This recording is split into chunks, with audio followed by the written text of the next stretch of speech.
Hey everybody, welcome back to another episode of Gunpowder and Freedom. This video is kind of good thing, bad thing. I was hoping to get up to the Freedom compound today now that all the snow has melted to maybe do a little bit of shooting or something, or maybe work on getting that next beaver dam out, but it's kind of rainy and crappy out. However, got bit in the butt here and my hot water tank decided to go on me last night. So this top has been leaking for a little bit and I was just trying to milk it to get by, and this was just kind of a giant wake-up call as to why you should never do this. The water was actually leaking into where the electrical was going, and this wire was rubbing up against that collar, and a combination between that and the water going in there, it wore through the coating and started sparking, and yeah, that could have been disastrous. So this video is going to be more geared toward why, as soon as something like this happens, get it fixed, replace your hot water tank, do whatever you have to do, but don't just let it go and, you know, say who cares, I'll fix it later, because if I wasn't home, that could have burned our house down. So today, with it being kind of rainy and crappy out, went out to Home Depot, got a new hot water tank, some copper fittings. I don't have a lot of clearance between, sorry, my blower on my furnace is running. I don't have a lot of clearance between the coupler here and my on and off valve, so we couldn't use a flexible line, so we're gonna have to cut the copper piping, solder it all back together, and yeah, that's gonna be great. So I'm gonna get this old tank out of here. I came in this morning and hooked up my little hose I have for my dehumidifier, hooked it up to the valve down here, ran it to the drain that's back there, and I did that because right before winter time I had ran a hose from this valve out the front door and flushed the tank to get all the, you know, as much sediment as I could out, so I knew the sediment going into that drain was going to be minimal, if any. So I just kind of ran my short hose over to that drain, drained the tank, turned the water off, opened up the hot water valves upstairs just to make sure everything was draining down in, and yeah, we're gonna go ahead and get this old tank out of here. Should be fun. So electricity kind of scares the crap out of me. I did turn the breaker off before I started draining. Well, I turned the breaker off as soon as I saw that sparking. But if you're switching out your hot water tank, always make sure the appropriate breaker is off. And electricity kind of makes me a little uneasy, just because a small little jolt could potentially kill you if you have a heart condition or something. But anyway, I don't like getting shocked. So I went out and I bought this little tool. It's made by Klein Tools, and what it does is, when it's on, so like right here I have a wire going to a light in here,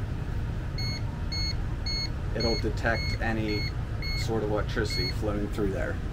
So I gotta nail this one up too, but this wire here that goes to an outlet,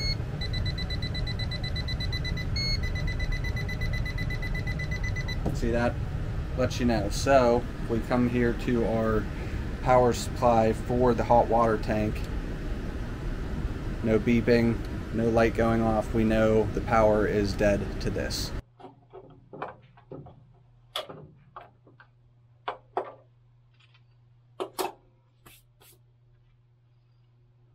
Screwdriver.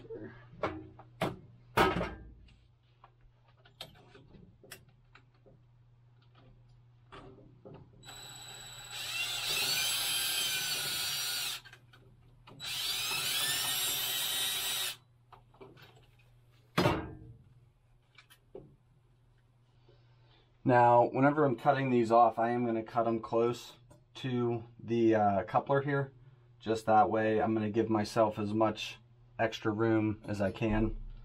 I don't want to cut any pipes too short.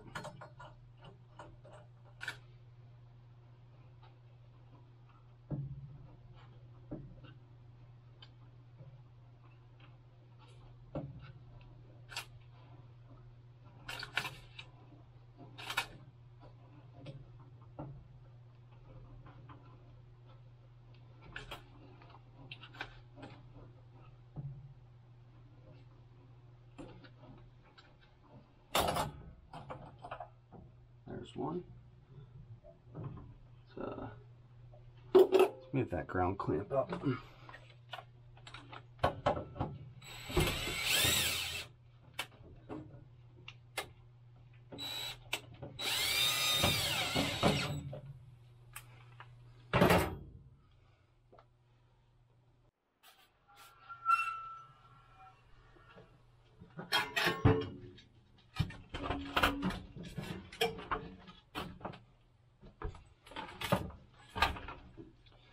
This is in the way.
Okay, everybody, so I'm out here underneath our carport.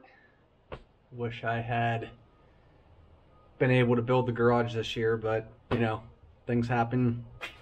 Oh well. We're gonna do as much of the soldering as we can outside for obvious reasons. I don't want to burn my house down. So we're gonna go over pipe preparation as well as the process of soldering all this stuff together. So first things first, you want to make sure all of your the pipe as well as the fittings are prepared correctly. If they aren't, it could result in a leak. So we have a couple different tools here. Right here we have a deburring tool. It's made by SharkBite. There's a bunch of different sizes. This is 3/4 inch pipe. There's a 3/4 inch fitting. You just put that on there, spin it around, and it kind of cleans up that edge, makes it a little bit smoother, takes all the burrs off. Should have showed you the before and after. Well, here, we'll do it on this side. So right here, you know, can't see it, but it's a little bit rough. So just stick that in there like that. Twist it around. You want to keep like medium pressure on it. And there. See how it just rounds that down? Next, you want to take some sort of brush, whether it's a piece of, well, you can use a sandpaper. You can use sandpaper for the outside. I like this brush. You just stick that right in there, twist it around. This cleans your pipe as well as roughs the surface up. So that way your solder has a place to bind.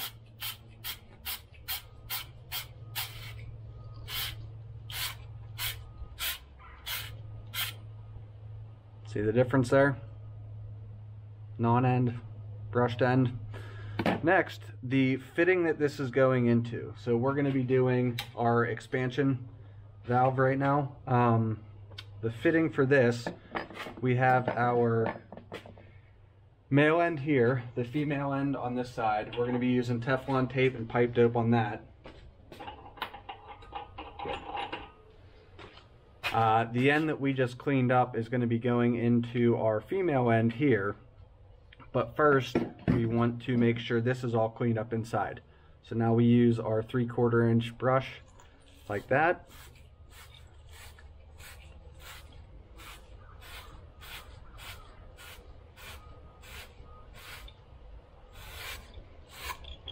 Right, like that, clean it all up.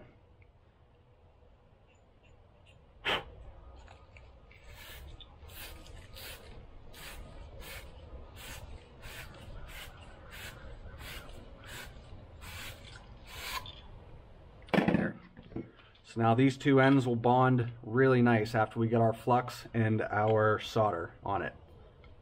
So now that we have both of our ends cleaned up, the one end on our pipe and the end on our fitting, we're going to go ahead and get this soldered together.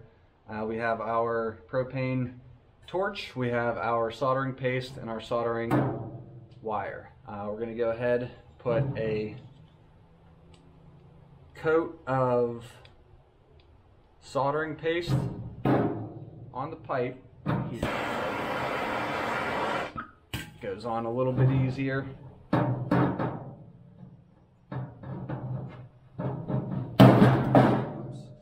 And I don't have a garage just yet, so we're using a makeshift workbench on a pull behind cart.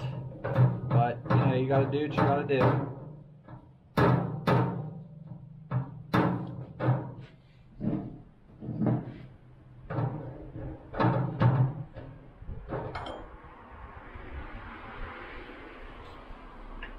And there, put this together and then spin it around so that car's driving past.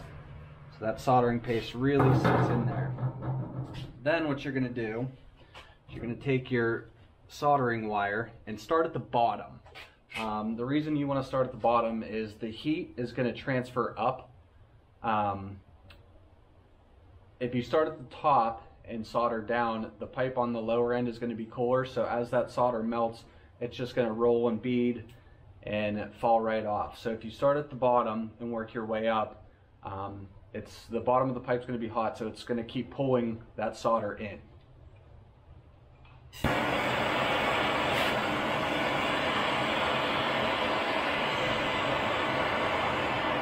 get it nice and hot.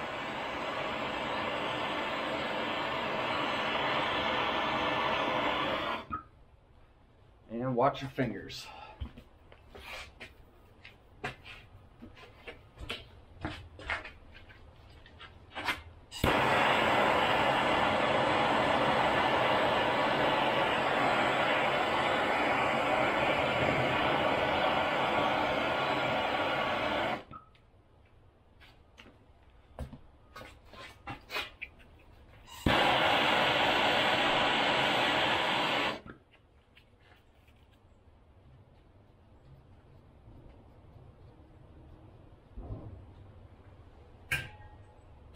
Now, if it gets too hot and you need to move it, we have a bucket of cold water right there.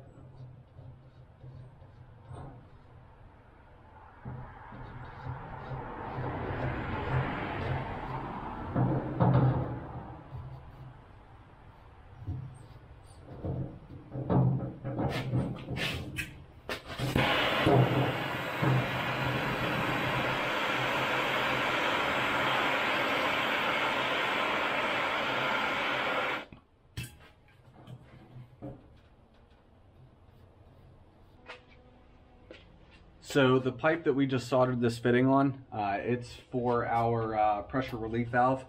It's going to screw right into here, and what this does is when you have pressure that builds up in your hot water tank, if you don't have an expansion tank or anything, it's going to release the pressure here. So if you don't have a pipe coming out and dropping it down, it's just going to blow water out of here. So what we want to do to avoid having water blowing all through the utility room is to put this pipe on. So we're going to screw it in, take a Sharpie, I just had it right here, and then we want to take our 90 fitting and just kind of eyeball it up. We want to keep it a little bit away from the tank, but ultimately we want this to come out and then straight down. So we will make a mark here.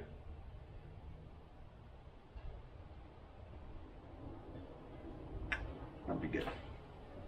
And that's where we'll cut it.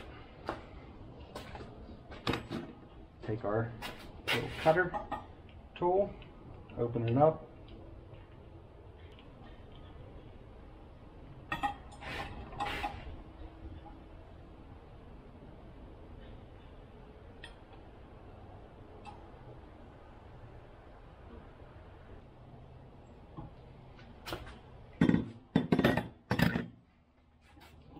unscrew that. Use our deburring tool.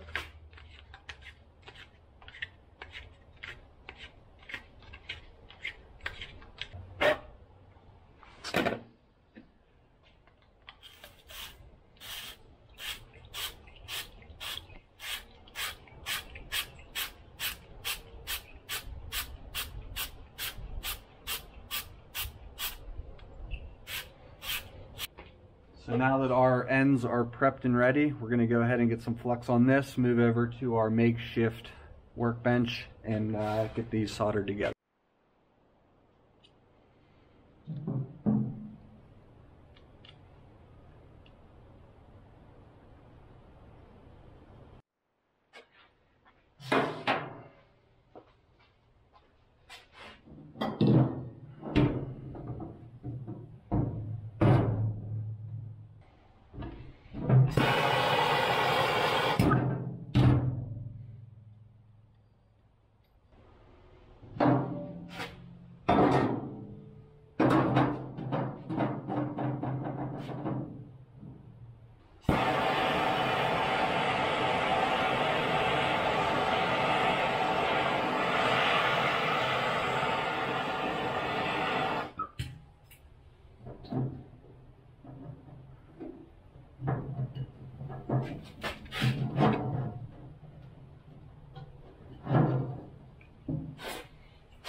Okay, so here's the cold water inlet and the hot water outlet pipes. Again, we just kind of ran them wild, set it up so the lettering is kind of facing the front, but you know, right there it's a little faint. That's all right. So we're gonna go ahead, get this wheeled in, get it next to our water pipes that are coming off the ceiling.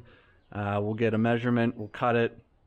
We'll throw our slip collars on, slide those down, wheel it back into place, slide them up, solder that all together.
So our first coupler is going 7 to 8 inches up off of our threaded coupler that we had to put the Teflon tape and the pipe dope on.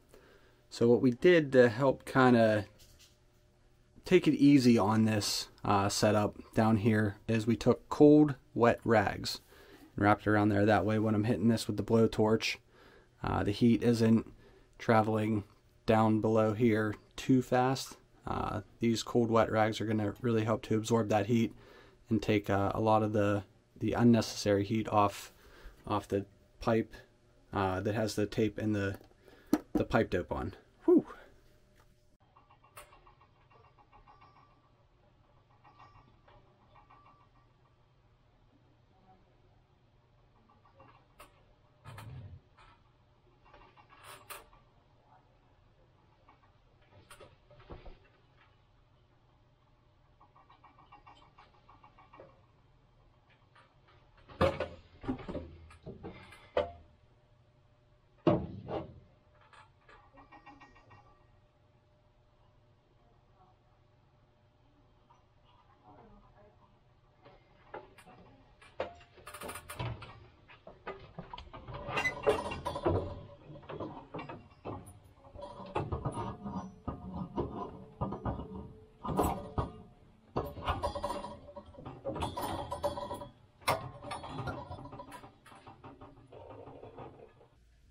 Okay, so there it is. Had to make a couple adjustments.